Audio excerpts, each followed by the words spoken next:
Welcome to our journey into the fascinating world of animal diversity. Today, we are going to explore a truly unique group of marine animals known as Echinodermata. If you have ever walked along a beach and picked up a starfish or a sand dollar, you have already held one of these incredible creatures. But there is so much more to them than meets the eye. They operate completely differently from us, surviving without a centralized brain or a traditional heart. By the end of this video, you will understand exactly how these almost alien creatures thrive in the harsh underwater world. To begin our exploration, let us look at what makes an echinoderm. The word itself comes from Greek, literally translating to spiny-skinned animals. This is a perfect description of their rough, textured exterior. What makes them truly fascinating is how alien their biology is compared to ours.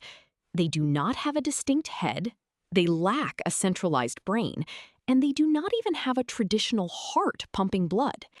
Furthermore, they are exclusively marine organisms. You will never find a starfish or a sea urchin in a freshwater lake or walking on land. Despite lacking the complex organs we rely on, they are incredibly successful predators and scavengers in the ocean.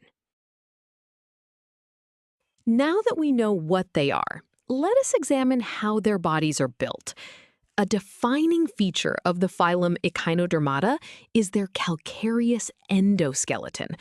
Unlike insects that wear their skeletons on the outside, echinoderms have an internal skeleton, much like we do. However, theirs is made of calcium carbonate plates, called ossicles. These ossicles are embedded in their tissue and often project outward through their skin, creating those sharp spines that give the group its name. This rigid, spiny armor provides excellent structural support and serves as a formidable defense mechanism against potential predators in the marine environment. Moving on from their skeleton, let us look at their body shape, which reveals a fascinating evolutionary secret. If you look at an adult starfish, you will notice its body parts are arranged in fives around a central axis. This is called pentaradial symmetry. However, they are not born this way. When they are in their larval stage, floating as tiny plankton, they are bilaterally symmetrical. This means their left and right sides are mirror images, just like humans and most other animals. This dramatic transformation from a bilateral larva to a pentaradial adult is a unique hallmark of echinoderms and hints at their complex evolutionary journey. This brings us to a crucial evolutionary trait that might surprise you. Despite looking nothing like us, echinoderms are classified as coelomate deuterostomes. In the animal kingdom, being a deuterostome is a major defining feature. It means that during their very early embryonic development, the first opening that forms in the embryo becomes the anus, and the mouth forms secondarily later on. This specific developmental pathway is exactly the same one that chordates, including humans, follow. Because of this shared embryonic trait, a starfish is actually placed closer to you on the evolutionary tree than an insect or an earthworm is. Understanding their biology helps us appreciate their massive role in nature. Echinoderms are absolutely critical for maintaining the health and balance of marine ecosystems. For instance, sea stars are often considered keystone species. They aggressively hunt fast-growing creatures like mussels and barnacles. By keeping these populations in check, they prevent them from completely taking over rocky shores, which allows a diverse range of other species to thrive. On the other hand, sea urchins graze heavily on kelp. If urchin populations explode because they lack predators, they can decimate entire underwater kelp forests, turning vibrant ecosystems into barren wastelands. Their presence truly dictates the biodiversity of our oceans. Now that we understand their ecological role, let us look at how they actually move and hunt without a brain or traditional muscles.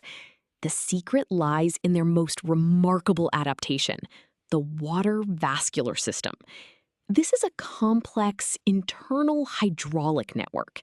Instead of muscle fibers pulling on bones, echinoderms use water pressure to extend and retract thousands of tiny tube feet located on the underside of their arms.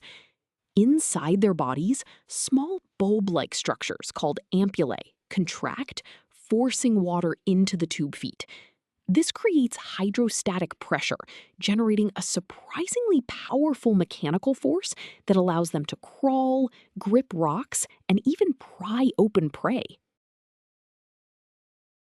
To truly appreciate the strength of this hydraulic system, we can look at the physics behind it. The force generated by a single tube foot can be calculated using the fundamental physics formula for fluid pressure acting on a surface. The formula is F equals P times A. Here, F represents the mechanical force exerted by the tube foot, measured in newtons.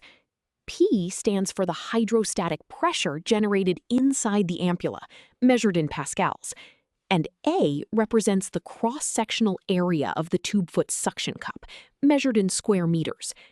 This tells us that if the starfish increases the internal water pressure, or if it has larger tube feet, the resulting pulling force increases proportionally.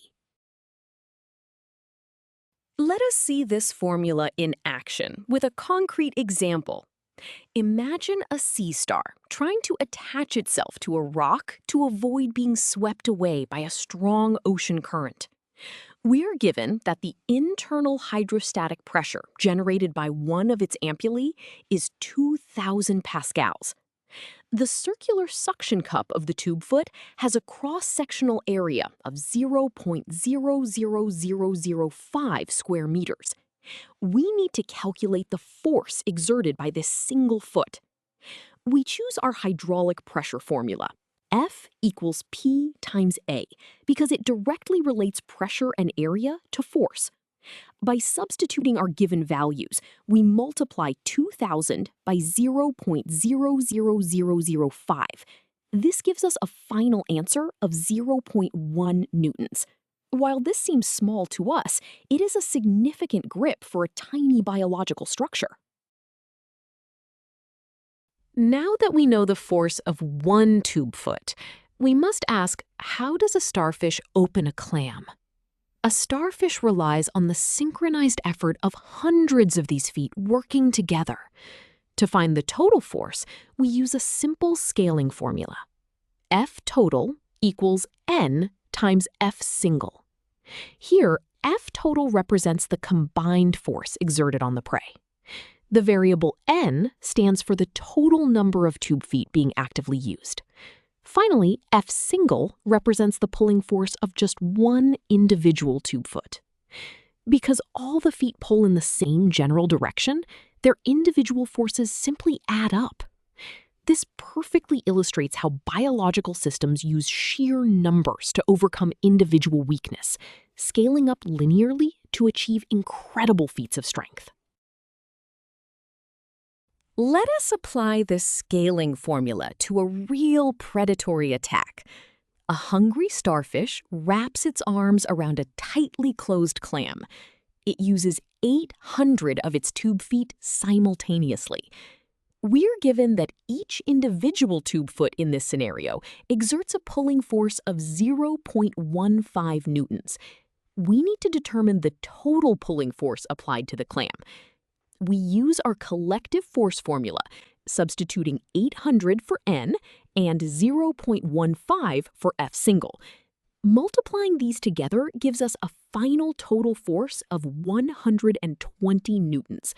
This is a substantial amount of continuous force, roughly equivalent to lifting a 12-kilogram weight.